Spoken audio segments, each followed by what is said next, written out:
Design আপনি যেটাই করুন না কেন, লাইন আপনাকে তৈরি করতেই হবে।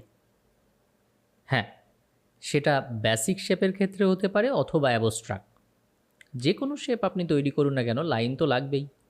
আর সেই লাইনকে যদি একটু নান্দনিক বা একটু রিদমিক করা যায়, তাহলে তো কোনো কথাই নেই। মানুষ আপনার ডিজাইন মুগ্ধ হয়ে দেখবে। হ্যাঁ, আর সেই মুগ্ধতা ছড়ানোর জন্যে আজ আমরা জানব যে একটি সিম্পল লাইন কিভাবে একটু রিদমিক হয়ে ওঠে অথবা একটু নান্দনিক হয়ে ওঠে। হ্যাঁ, আজকে আমরা শিখব লাইনে কিভাবে রিদম তৈরি করতে হয়। আপনারা আমার সাথে থাকবেন এবং আমরা একসাথে শিখব আজকে। তাহলে চলুন শুরু করা যাক। আপনি আপনার প্রয়োজনীয় ড্রয়িংকে ইলাস্ট্রেটর সফটওয়্যারে নিয়ে এসে সেই ড্রয়িংকে পেন্সিল টুল, পেন টুল অথবা ব্রাশ টুল দিয়ে আগে এইভাবে লাইন ড্রয়িং করে নিন।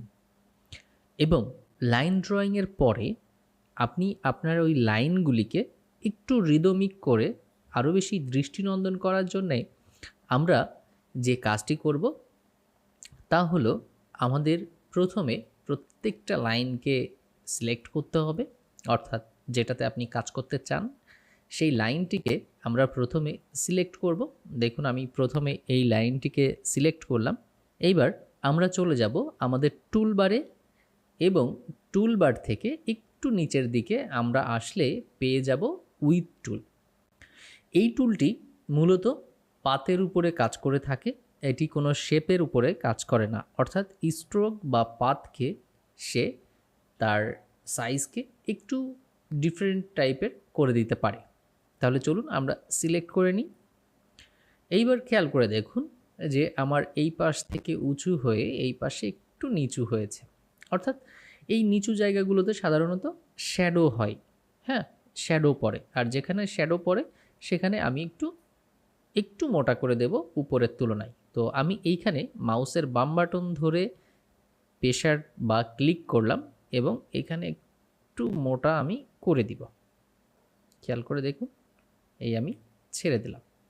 তাতে করে কি হলো যে আমার এইখানে মোটা হলো আর দুই দিকে চিকন হলো। আপনি শুধুমাত্র এই একটি মাত্র অ্যাপ্লাইয়ের ক্ষেত্রেই যে এটা থাকবে বিষয়টি এমন না। আপনি যদি চান যে এইখানে আরও চিকন হবে তাহলে আপনি এইখানে ধরে আরেকটু চিকন করে দিন। এই যে, সেটা সম্পূর্ণ আপনার ব্যাপার। অর্থাৎ আপনার ড্রয়িং বা আপনার কনসেপ্টের উপরে যাবে যে কোথায় কতটুকু মোটা বা চিকন হবে। এবং উইথ টুল দিয়েই আমরা পুরোটা এরিয়া এই একটি মাত্র টুল দিয়ে আমরা খুব সুন্দর করে এই কাজটি করে ফেলতে পারি। আচ্ছা, আমি আবারও সিলেকশন টুলে গেলাম এবং আরেকটি লাইন আমি এখানে সিলেক্ট করলাম। পুনরায় আমি চলে যাব উইথ টুলে এবং উইথ টুল থেকে আমি পুনরায় আমার এই জায়গাগুলোকে একটু রিদম দিব। আমি একটু রিদম দিয়ে নিব। দেখেন এইখানে চিকন, আস্তে আস্তে এখানে মোটা হয়েছে এবং এইদিকে আবার চিকন হয়েছে। আমি এখানে আরেকটু মোটা করে দিই।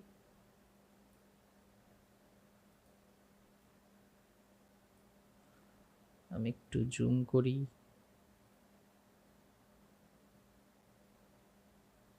ওকে, এইখানে একটু চিকন করে দিই।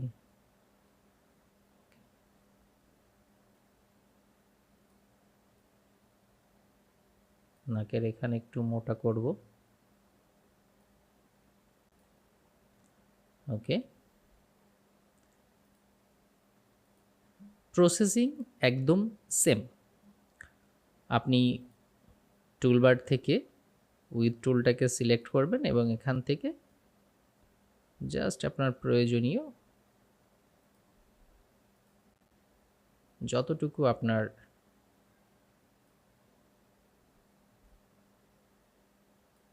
প্রয়োজন হয় আপনি সেটাকে বোল্ড করে দিবেন।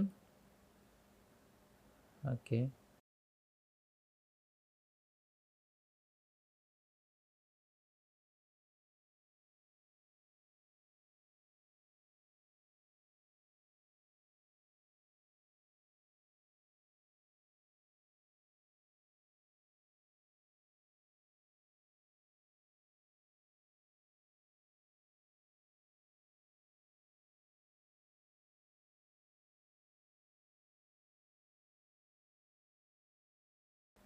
আপনার মাথায় থাকতে হবে যে কোথায় আপনি এটাকে বড় করতে চান, কোথায় আপনি ছোট করতে চান, অর্থাৎ বোল্ড করতে চান। ঠিক সেইভাবে করে আপনি আপনার প্রয়োজন অনুযায়ী সেটাকে বড় ছোট করে নেবেন।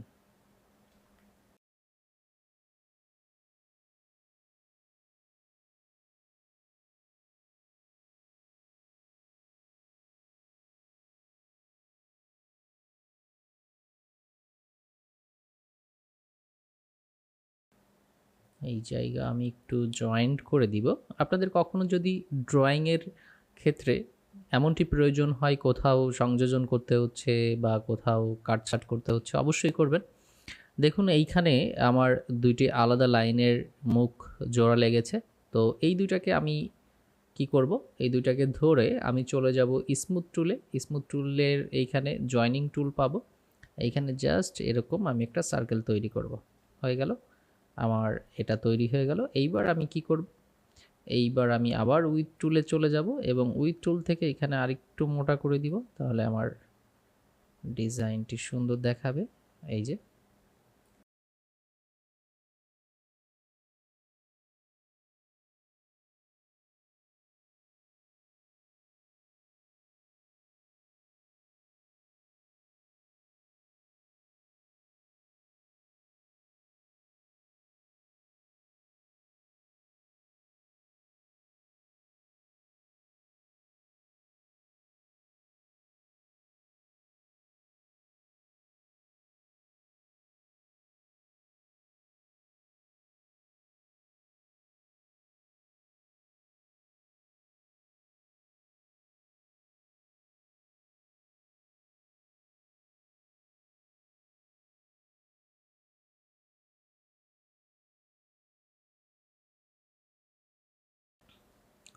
তো এইভাবে আপনি আপনার ইলাস্ট্রেশনকে একটা নান্দনিক রূপ দিতে পারেন। আশা করি এত সময় আপনারা বুঝে গেছেন যে কোনো একটা ক্যারেক্টার অথবা কোনো একটা ডিজাইনে সিম্পল লাইনকে কিভাবে রিদম তৈরি করতে হয়। আর এই রিদম তৈরি করতে আপনাদের দ্বিতীয়বার আশা করি আর কোনো অপশন বা ভিডিও দেখতে হবে না, শুধুমাত্র একটি টুল এবং একটি স্টেপ। আর অবশ্যই অবশ্যই আমার সাথে থাকবেন, আমাকে সাপোর্ট করবেন। দেখা হচ্ছে সকলের সাথে, সবাই ভালো থাকবেন, সুস্থ থাকবেন।